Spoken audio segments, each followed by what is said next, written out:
because that's all this is. It's just ideas of ourselves that we're thinking. We either fear ideas of ourselves or we desire ideas of ourselves, but few are actually in the state of being the things they want to be. And that's where we change. We change our being. So our end is our being. As Neville said, there is no action. There's no thinking from without being. So our end is our being. We must become the things we want to be mentally first. And we rest in that idea of ourselves, meaning that we simply occupy that state and we live in it. Like if I was a traveler and I came to you and knocked on your imaginal door and asked you what you're doing and what are you and who are you, what would you answer? And I hope that you would come up with an answer that you love, because you're allowed to create it within yourself. And so you truly are the God of your own imagination. And you're given the freedom to do blessings or cursings, as scripture tells us, to choose life. And as I said in the last video of the old man, that you don't put old wineskins into new wineskins. You don't fix up an old garment you don't fix up a new garment or an old garment with an old cloth. These are all examples of the same idea that if you're going to choose a new state, you can't bring your old one with you. You have to choose this new one, which is an idea of yourself. And so there's no one to change but self.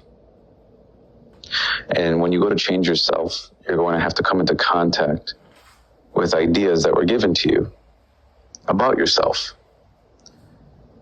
And you're going to want to disagree with them, and you're going to want to change them.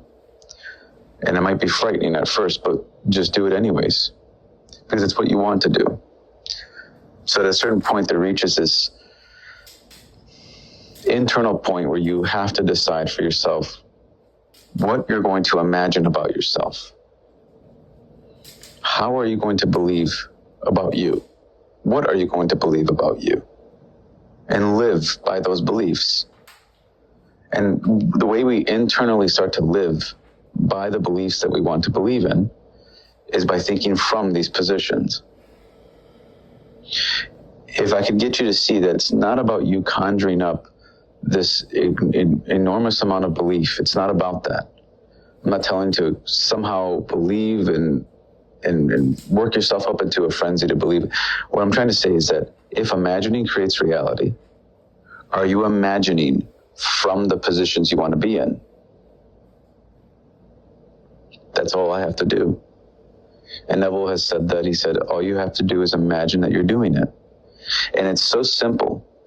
And what you're going to find, the most challenging thing with this is not its simplicity, it's the practice of the simplicity. It's very difficult. And even Neville said this himself, that he doesn't always have perfect attention on what he's doing within himself. I don't think anybody does. But you have to have enough attention on what you're saying and what you're doing and what ideas are you thinking from. I know for me in my life, I always felt like a burden. Since I was a little kid, I always felt like a burden, and it was an idea that I thought about and I accepted and believed in. And I thought from it many, many times, and I felt from it.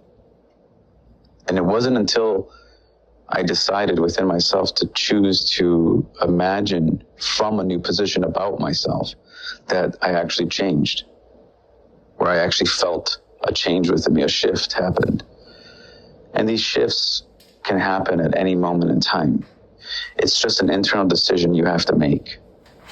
And you have to, in a way, be there for yourself and also abandon yourself. It's a little bit of both. You almost have to abandon your old state and accept a new one.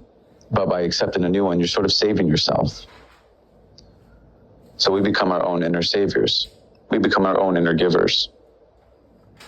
And when you start to become your own inner giver, you start to feel more full inside. You actually feel like your mind is being fed the right nutrients, the right thoughts and feelings. Now, Neville had a dream where he said that he saw a giant pig, and I think he was feeding it like really bad food, I think, and he started to clean up his diet and fed it better things. And the imagination is representing itself here as a pig. and pigs eat anything, and our minds will think anything. It's